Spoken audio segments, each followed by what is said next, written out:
Welcome back to the Money Script Podcast. It's your host, Yohance. Yo, you know who I am.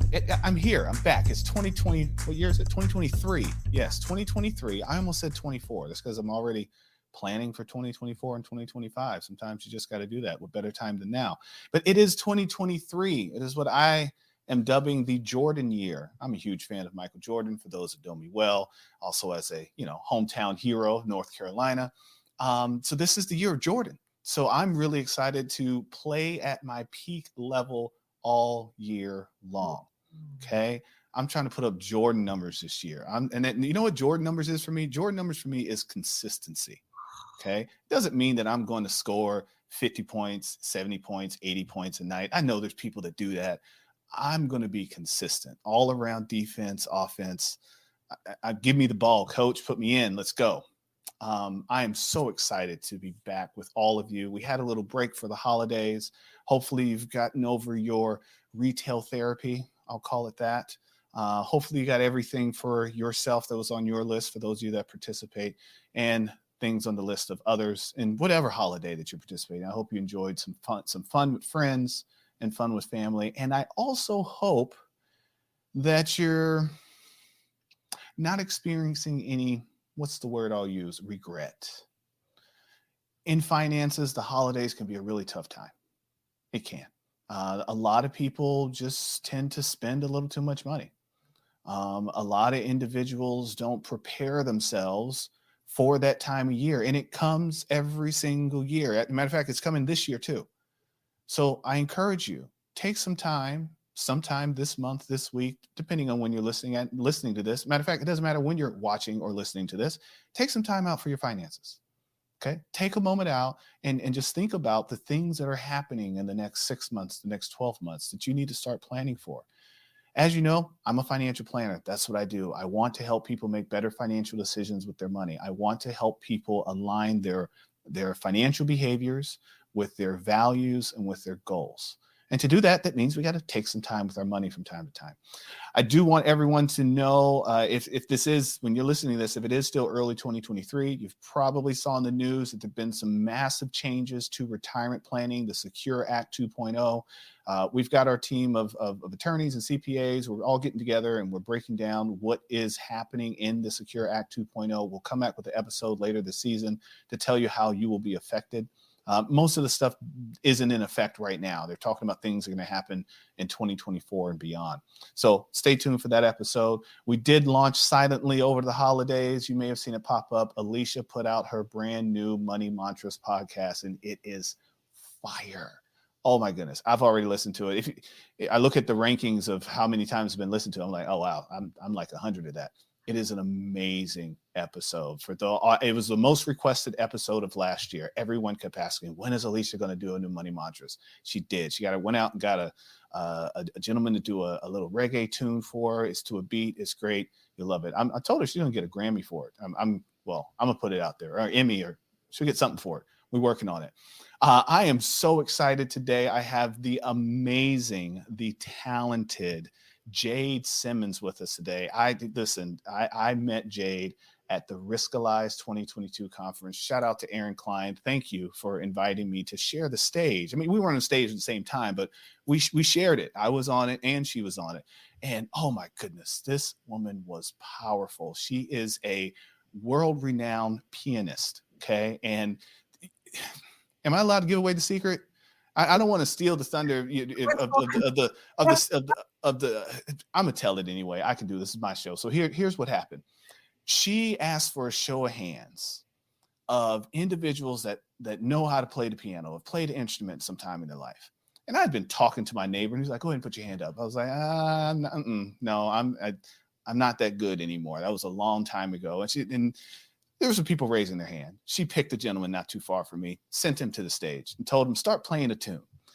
She also asked for someone that has never played before and put her on the stage beside him. And they created one of the most amazing, beautiful songs I've ever seen. And in the middle of it, she starts playing with them. The message for me was, as a business leader, is to trust your team. And you'll be surprised what they can accomplish if you give them the space to also trust in themselves, but also letting them know that you're not going to let them fail, that you're going to be there for them and giving them some support and guidance. And you had one person that's never played before and a person that he was pretty good. He was freestyling too. And all three of them on the piano at the same time. And Jade started singing. Whew. So after the performance, I beeline to Jade.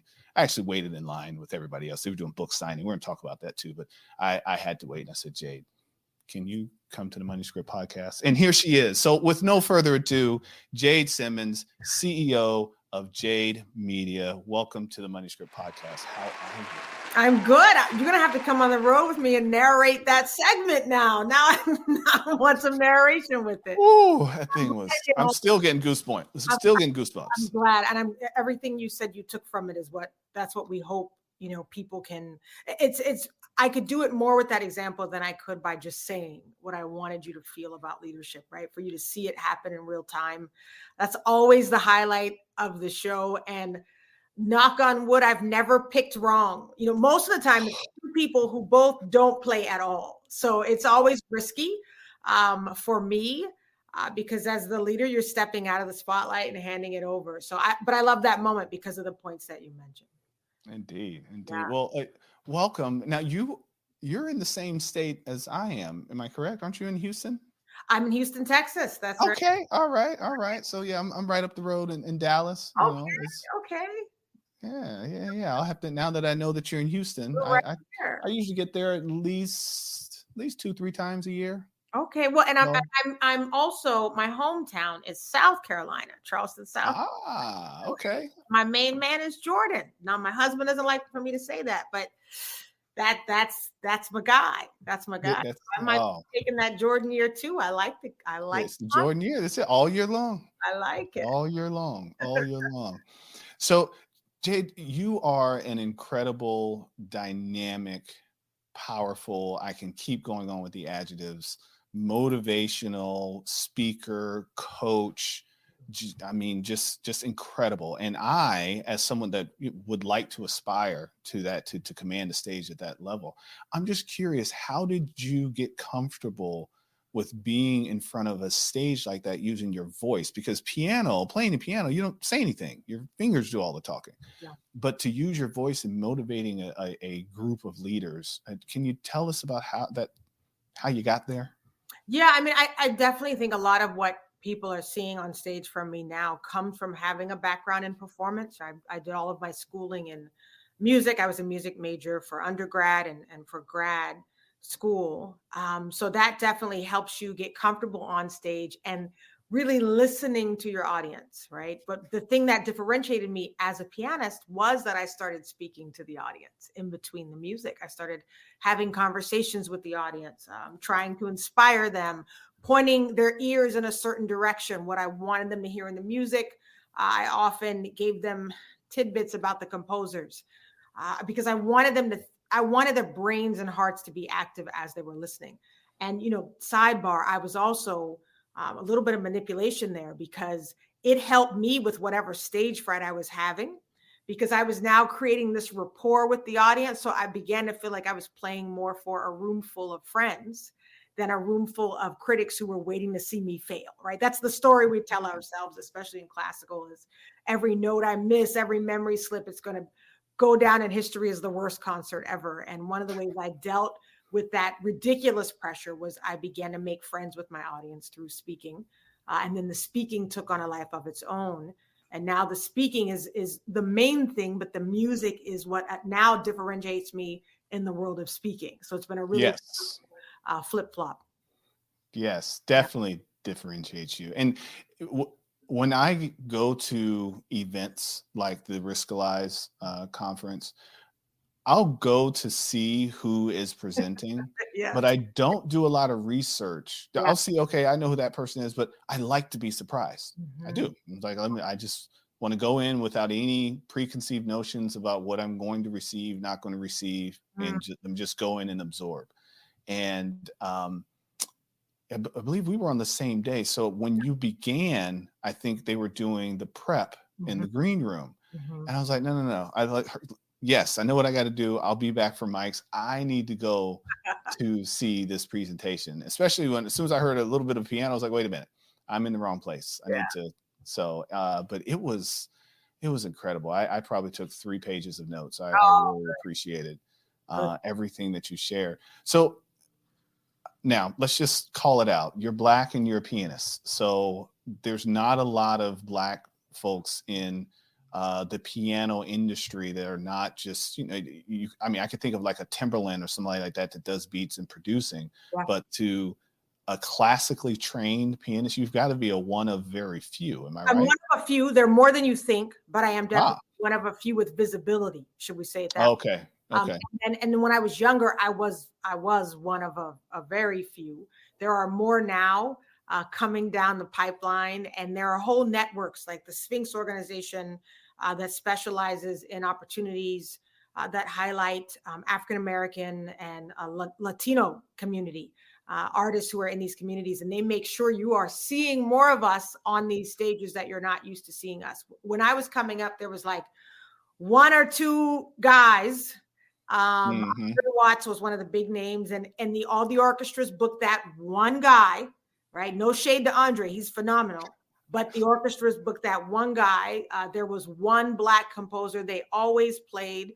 They trotted out his music. Guess when? In February. Oh yeah, of course. And as a young artist, when I first started really performing, I would notice that my concerts really went up. I got a lot more concerts in February. And in the beginning, I couldn't figure it out. Why was I so, then it was like, oh yeah, Oh it's yeah. 3 months, because see, they weren't billing the program as a Black History program. It just, this is what they were doing. And so about the second year into my kind of early career, I said to my managers, yeah, I'm going to need you to let them know that my music also sounds good in March, April, May. And when we still saw that, we had the peak there and then the other months sort of trickled off, I did something really radical. And I know a lot of my other Black classical musician friends probably thought I was crazy. I started taking February off. I said, I love it. If they're not getting the point, I'm going to need them when they book me in February and say, we'll book you next year at a different time. We're going to call in all those chits. We're calling that in now, right? The other thing was emerging artist series. I used to get booked on all the emerging artists. And then it was like for 3 years, why am I still emerging? Am I not emerged? Yeah. Yes. So we started saying, no, we're not going to only play on those series. So I took some risk early on and stood for some things that I thought were really important. And I believe that the career that I have now, which is far outside of the world of classical music and outside of music in general, is a result of sort of taking those big risks, calculated risks. I know we're talking about money, and also diversifying my portfolio even as an artist and as a professional so that I had more to offer. And I started making more money when I started doing just that. I love it. I love it. So again, business owners, if you're listening in, she's dropping nuggets here. This is one you're going to want to just flag this episode, come back when you're not driving so you can take some notes, because you're going to want to implement some of these strategies that Jade is sharing with us today. So I'm curious, Jade, when you decided, what made you decide to write a book or become an author?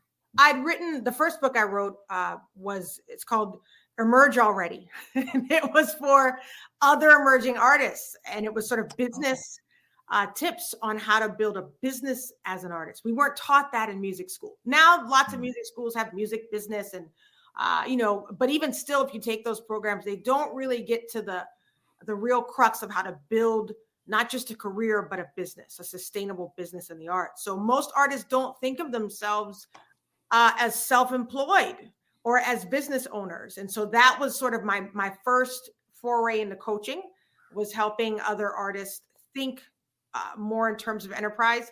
Michael Jordan, Apple, Oprah and Nike were my 4 kind of models when I started building business. I was looking at how Apple was distinguishing itself with brand, and how Michael Jordan, as incredible as he is as a basketball player, was making his money outside of that court, right? And the endorsements and the way that we saw him kind of become a figurehead for all these different products.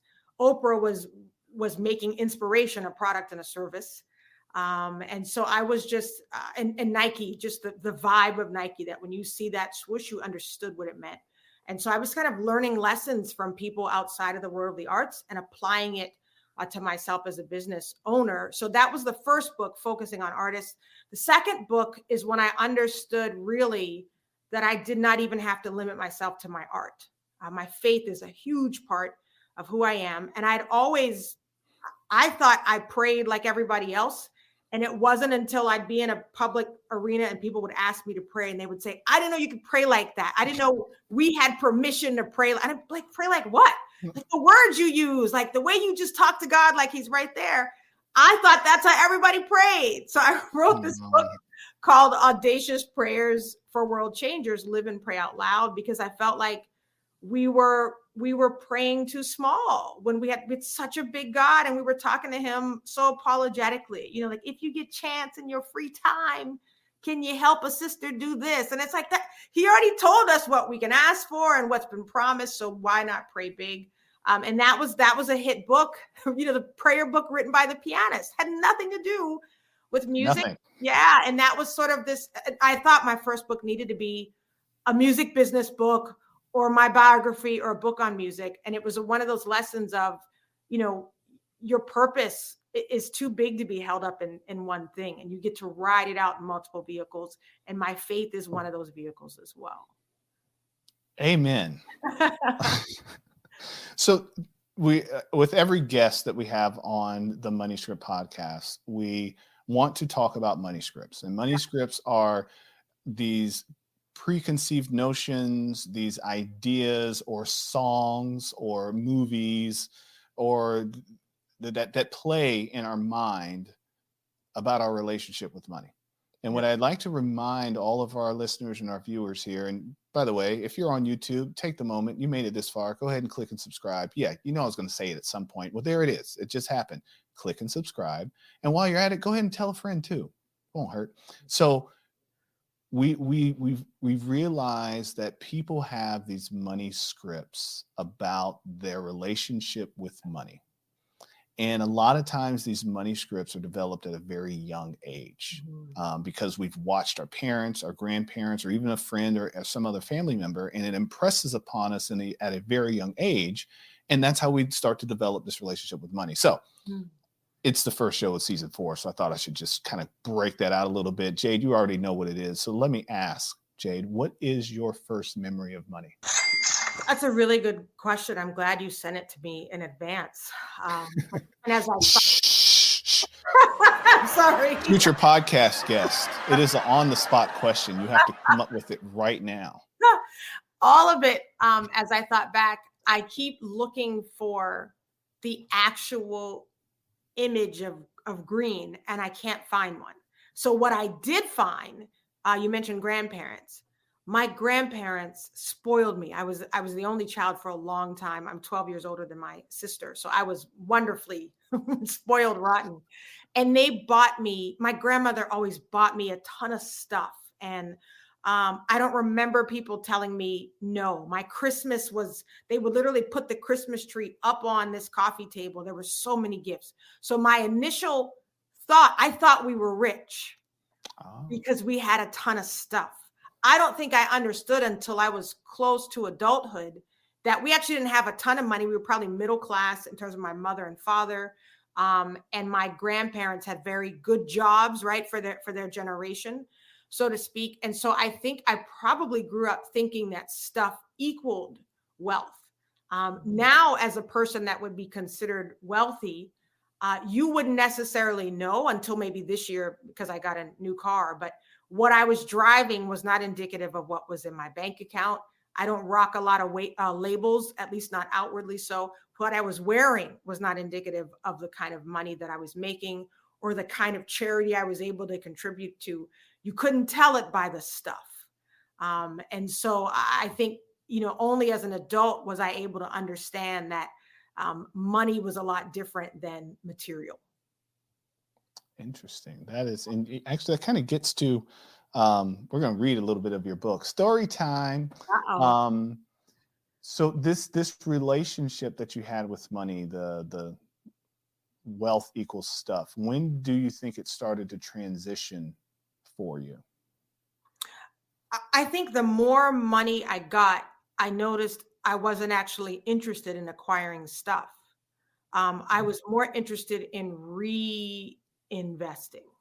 So I pay myself as a business owner, but I probably pay myself a lot less than people assume because I can see where I want to invest and where I want to see new income streams pop up. So it's funny, the more money that I have, I don't tend to buy a lot of stuff. I tend to build out another part of the business or reinvest it in some way. So probably as soon as I started really making money that we would call serious money, that relationship sort of reformed itself. Beautiful. Yeah. I have to say, Jade, you're one of the more blessed individuals, because as you said, as I've mentioned, story time. There's a prayer for those that pick up the book. I've got it here. This is the autograph copy. You can't have this one. She actually wrote it to my wife, Alicia. Alicia came in and had to leave before Jay was on stage. And I was like, you got to write this to Alicia. So I had to go steal this off the night table. So day 24 is a prayer to be a good steward of money. If you can't be trusted with money, you can't be trusted with a lot of money. It's that simple, isn't it? Cold-blooded. Well, if so, why is it that when we get more, we spend more? We suddenly need things we never knew we want before we had the means. What ends up happening is that our money becomes useless and powerless, except in the realm of materialism. Money is one of the great conduits of power, reach, and change, and we should manage it as such. I'm just going to start off the first sentence of the prayer because, as Jade said earlier, she prayed different. So get ready for this. Lord, help me not be stupid with my current money and mindless with my future wealth. I'll just amen it right there. Oh my goodness. So as I was reading your prayers, it reminded me of a conversation I had with my mother many years ago, because I was one that also thought that prayer meant I had to be on my knees with my hands clasped and at the edge of my bed, and that was the only way I could pray. Yeah. And one day my mother told me, "You're praying right now." I was like, "Wow." Oh, and it clicked. I was like, "Oh, so I can just talk to God however I want." She was like, "Yeah, it's your God. That's your relationship with him. And if he tells you that you need to get on your knees and clasp your hands, you think that's the only way he'll listen, then go ahead. But you may want to talk to him in a different way." So I really appreciated. I didn't even recognize that you were doing it until you said it, because it just felt natural to me. I was like, "Oh yeah, that's how I talk to God too." So, I want to briefly, for those of you that have been with us for a long time, if you go back to season 2, season 3, I'll put it in the show notes. We met with one of my professors at Morehouse, and we were talking about how sometimes in financial relationships, especially with religious organizations, and in our conversation, he was like, it doesn't matter the denomination; we all get into the same trap of tithing before you have secured your own financial situation. Tithing to the point of you're putting yourself in debt. And it was interesting how he shared a story about, I think I want to say it was a monastery where there was their rules of tithing are a little bit different. But I'm just curious, have you ever come across any situations from business owners where their business may be struggling, even though they're in a philanthropic sort of attitude, but they're still struggling with keeping just the bills paid and things of that nature? Yeah, I mean, I'd probably give your professor a little pushback because of my personal experience, but tithing as a principle is based on the concept that whatever you have is not yours anyway. Everything you have is coming from God, so you're giving him back the first fruits of it. For me, it has been a life-changing, bank account changing practice. It is the first 10% of everything that I do. Now, that being said, and I've done it when I didn't have a ton of money. And I now do it while I have a lot more money. And I know it has been a game changer spiritually for me. I believe that whatever happens in the spiritual has an outcome in the natural. So I personally can speak to the outbreak that has come from having that be a first priority. It's more of it's in the relationship for me that I can say, I can hold these things that I've only gotten because of the grace of God, because of the talent you've given me, because of the anointing that I have. So it is nothing for me to give this back to you. And I always see it come back what feels like 100-fold. 2022 was one of those mind-blowing breakthrough years in terms of wealth and accumulation and territory. Stuff that my face, my nose was to the grindstone. But as we say, scripturally, you seek ye first and all these things will be added. Well, while I was so busy moving, all this stuff was being added behind me. And I do give a lot of credit to that, to the principle of tithing. But I have seen where either you have people who are tithing without an understanding of how the tithe works, or you are seeing leadership and authority figures requiring payment or money from members in a way that is out of balance from what I believe the scripture says. That can be detrimental for sure.